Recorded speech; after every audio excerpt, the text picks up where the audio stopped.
Hello everyone, welcome to EduTap and welcome to the Finance 360 degree session in which we cover the relevant and important finance current affairs and the RBI notifications which are important from your examination perspective. So in today's session we are going to discuss the three articles. So the first one is regarding the RBI governor that has discussed the ways to scale up UPI ecosystem with the stakeholders. So what is this discussion all about? That we are going to discuss today. Okay. So the next news article is regarding the fourth session of the India-Ghana Joint Trade Committee that was held in Accra, that is the capital of Ghana. So what is the important points that you have to understand from this Joint Trade Committee that we will understand today, as well as the last article is regarding the 42nd half-yearly report on management of foreign exchange reserves. So this has been released by the Reserve Bank of India, and we will understand that what are the highlights that has been discussed by the Reserve Bank of India. Okay. So now before moving forward, do subscribe to the YouTube channel of EduTap as well as join our Telegram channel for the PDF of today's session. So the link for the Telegram channel, you will get it in the description box below. Okay. So let's start with the first news article, that is the meeting with the joint stakeholders has been held by the Reserve Bank of India Governor, that is Shri Shaktikanta Das, held a meeting on May 8th, 2024 with the major stakeholders in the UPI ecosystem. So that is the banks, because you are sending through the UPI ecosystem, you are sending the money from one bank account to the other bank account. So the banks are a major stakeholder in the UPI ecosystem. The NPCI, that is the National Payment Corporation of India, so that is another major stakeholder in the UPI ecosystem, because the NPCI has developed the UPI ecosystem. It leads the UPI ecosystem. Okay. Then there is the third party application providers. So the third party application providers, actually they are the ones, that is the Google Pay, the Phone Pay, through which we are able to use the UPI ecosystem. Okay, so the Google Pay, Phone Pay, they are the third party application providers. They are providing the application so that we can use the UPI ecosystem. Then there is the technology service providers also that provide the technology services. So they are the major stakeholders in the UPI ecosystem, and the governor of the Reserve Bank of India has held a meeting with these major stakeholders to discuss the potential strategies for further expanding the reach of UPI to the far off areas of the country and to the users that are the potential users that are not using the UPI. We have to expand UPI so that the people that are not using the UPI, they also start accessing the UPI. They also start connecting with the digital payment ecosystem. Okay. So there were wide-ranging discussions that happened on the various aspects to widen and deepen the adoption and usage of UPI. So the suggestions were taken from the major stakeholders as the banks, the NPCI, the third party application providers. They are the ones that are continuously providing the UPI ecosystem, or that are continuously engaged in the UPI ecosystem. So the stakeholders shared their valuable inputs and suggestions that were covering broadly the following three areas. That is, the discussion happened on the strategies for scaling up of UPI infrastructure and expanding the products portfolio in the UPI ecosystem. Okay, challenges that have been encountered by the UPI ecosystem and innovative solutions for addressing the challenges. Also, innovative ideas to integrate the potential users into the digital payment ecosystem. So there were the discussions, or the valuable inputs and suggestions were taken from the stakeholders regarding the innovative ideas to integrate the future users or the potential users into the digital payment ecosystem. That the people that are not using the UPI right now, how we can connect them to the digital payment ecosystem, how we can make them more aware. Okay. So the various suggestions were received by the Reserve Bank of India, and the Reserve Bank of India will examine the suggestions, and the suitable actions will be initiated in due course by the Reserve Bank of India. So the next news article is regarding India, Ghana that have agreed to operationalize the UPI in 6 months in Ghana. So what is the idea? That the India and Ghana, they have agreed to work together towards the operationalization of the unified payment interface of India in Ghana. Okay, so there is the talk that has happened, there is the discussion that has happened that the two countries should work together so that the UPI of India can become accessible in Ghana also on the Ghana Interbank Payment and Settlement System within the next 6 months. Okay, so there was actually a delegation. There was actually a delegation of 7 members of India that was sent to Accra. That is the capital of Ghana. So the delegation of India and the delegation of Ghana in Accra, that is the capital of Ghana, there was a discussion that happened between the delegation of India and the delegation of Ghana, and there were various points that were discussed. Okay, so this discussion on the UPI was also a part of the joint trade committee meeting that was held in May only, and a 7-member delegation of India that was led by Shri Amardeep Singh, who is the additional secretary in the Department of Commerce under the Ministry of Commerce and Industry. So the Indian delegation met their Ghanaian counterparts, met the Ghanaian delegates in Accra, in the capital of Ghana, and there were the discussion that happened in between the two delegates, in between the two delegate parties, and then there were the major points that came forward. Okay, so both sides delve into discussions regarding the possibilities of a MOU on digital transformation solutions, the local currency settlement system. So recently the Bank Indonesia and the Reserve Bank of India, they have come into the agreement that the local currency will be used for the current account and capital account transactions in between the two countries. Similarly, the delegates of our country have discussed this with the delegates of Ghana, that we can use the local currency settlement system. As well as there was also the deliberations that happened on the opportunities that is offered by African Continental Free Trade Agreement. Okay, in between the countries. So there were different discussions that happened between the two delegate parties, and especially the discussion happened on the UPI. So let's see that what happens in the future, but these were the important discussions that happened between the delegates. And where the meeting was held, the Joint Trade Committee meeting between the two delegate parties was held in Accra, the capital of Ghana. Okay, now the news article was in PIB, and this data point was provided in the PIB. So Ghana is an important trading partner of India in African region.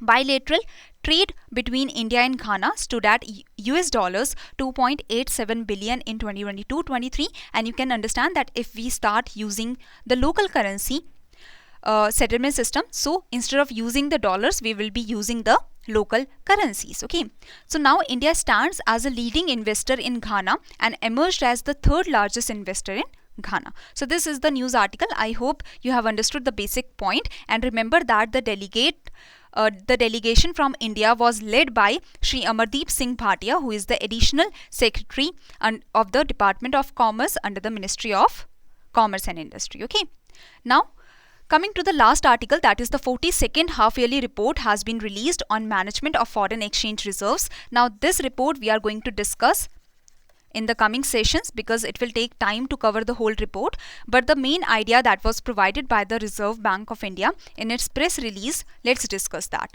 So RBI has released the 42nd half-yearly report on management of foreign exchange reserves with reference to end March 2024, and the position of foreign exchange reserves as on May 3rd, 2024 is as under, that is given by the RBI, that the foreign exchange reserves that we have as on May 3rd, 2024 is $641.59 billions. So the foreign exchange reserves that RBI has, that India has, is $641.59 billion. So that is even above $600 billion. So when we touched the mark of $600 billion, it was said that we have to maintain this mark, and this is a big achievement that we have done. But now we have even surpassed that level, and we have the foreign exchange reserves of $641.59 billion as per the recent data. Okay, now what does the foreign exchange reserves consist of? So that is the foreign currency assets. So foreign currencies, that is the dollar, the euro, that is the currency of European Union, the yen, the yuan or renminbi of China, and the pound sterling. So these are the foreign currency asset. So in the foreign currency asset, we keep the convertible the freely convertible foreign currencies such as these 5 currencies we keep in the foreign currency assets. So in total they are of the value $564.16 billion. Then gold, in the foreign exchange reserves we also keep some gold. The RBI also keeps some gold, so that is of this much worth. The spatial drawing rights. So spatial drawing right is actually a concept that was created by the International Monetary Fund, and this is a supplementary international reserve asset that was created by IMF in 1969. So what is the value of SDR? So the value of SDR depends upon the value of 5 convertible currencies, the freely convertible currencies. So that is the US dollar, the euro, the yen, the yuan, the pound sterling. So on the value of these 5 currencies, the value of SDR depends upon. Okay, so the SDR, India has the SDR of $18.05 billions. Okay, then there comes the reserve tranche position. So you can understand that all the member countries of the IMF have to provide some quota, subscription to the IMF, have to provide some amount to the IMF. Out of this quota, a portion of this quota can be used by the particular country. So reserve tranche positions are liquid claims of members on the IMF which arise in part from the payment of the reserve asset portion of the quota subscription. So the member countries are providing the quota subscription to the IMF. So a portion of the quota can be claimed by the members also. Okay, so reserve tranche position, we can show this liquid claim in our foreign exchange reserves. So reserve tranche positions are included in the members' own reserves, as they can be drawn upon, as they can be claimed at any time in case of balance of payment needs. Okay, so that's why you can understand that reserve tranche position, we have shown it in our foreign exchange reserves because this can be included in the country's own reserves. So that is the complete idea. I hope you have understood this already in your static portion, but this is the basic idea. Now it may be recalled that in February 2004, the Reserve Bank had started a process of compiling half-yearly reports and placing them in public domain for bringing about more clarity, more transparency, and enhancing the level of disclosure in relation to the management of the country's foreign exchange reserves. So, to bring it more clear that the foreign exchange reserves are kept with the RBI is releasing such reports in the public domain so that the public is aware that how much of the foreign exchange reserves we have and how it is being what are the components of the foreign exchange reserves. So I hope this much is clear to you, and the complete report I will try to bring it for you, okay, in the coming sessions. So this is the basic idea that I wanted to provide to you. Before going to the questions, let me show you the important step that has been taken by EduTap for your ease of understanding of the examination. Okay, so if you go to edutap.co.in, you will reach to this page. In the free material, you can go to blog part, and here at the end of the page you can see that by topics there is the information that has been provided to you. So if you want to get the exam information, if you want to know about the job profile, if you want to know about the strategy, about the courses, about the success stories, that how the students have reached to their goal of becoming the officer in the particular organization, so you can know about them, and this is the free material that has been provided to you by EduTap so that you can be more clear about the examination and the requirement of the examination. So let's say that you want to understand more about the exam of the RBI. So you can go to the exam information and you can select RBI grade B. You can get the exam analysis, the eligibility criteria, the cutoff marks in the previous 5 years. So you can know more about these segments. If you want to know about the strategy, that how to cover government schemes, how to cover current affairs, so you can know more about these segments. If you want to see the success stories, if you want to read about the success stories, so the blogs have been provided to you so that you can understand the mindset of the achievers also, right? So this is the blogs that have been provided to you and in the website. So use the free materials to get better clarity about the examination, about RBI grade B, NABARD, SEBI. If you want to know about any of the examination, you can check out the blogs which have been written in a very wonderful manner by the team so that you get more understanding of the examination, okay? As well as at the end of the page, you can see that the join our Telegram channel. So this has been provided to you, so you can join through this through here also, so that you can get the PDF of the session. So if you want to get the PDF of the YouTube sessions, you have to join the Telegram channel. So at the end of the page, so directly from here you can join the Telegram channel to get access to the PDFs of the sessions, right? So this is the first question. I hope you will be easily able to answer this question. So try to answer this question. Now this is the second question. I hope you will be able to answer this question. Now many of the students ask that do we have to remember all the capitals of all the countries, the currencies of all the countries, because the GK questions, general knowledge question, are also asked in the general awareness. So I will say that right now we have discussed about the capital of Ghana, right? Because Ghana was in news. The capital of Ghana was in news. It was discussed. It was mentioned in PIB.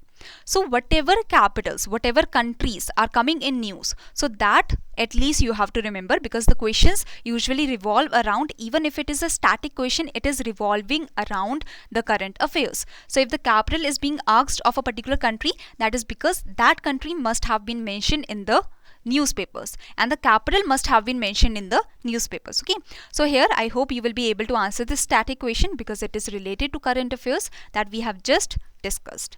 Now the last question, I hope you will be easily able to answer this question, and you have to tell that what is the reserve, foreign exchange reserve situation as on May 3rd 2024 in our country. So try to answer this question. And before ending this session, a big announcement from EduTap that we have brought for you the comprehensive guidebook for RBI, NABARD and SEBI, so that through these guidebooks you are able to get more and more information regarding the examination. If you are preparing for RBI, you want to know the syllabus, the pattern of the examination. If you want to get the previous year questions, you can get these with this guidebook, and this is absolutely free of cost, to save your time, to save your efforts, and you can easily download these guidebooks. The link is provided in the description box below. Okay, so thank you very much. I hope you will be easily able to answer the homework questions. So do tell me that what is the answer of the homework questions. Okay, thank you everyone. Have a good day.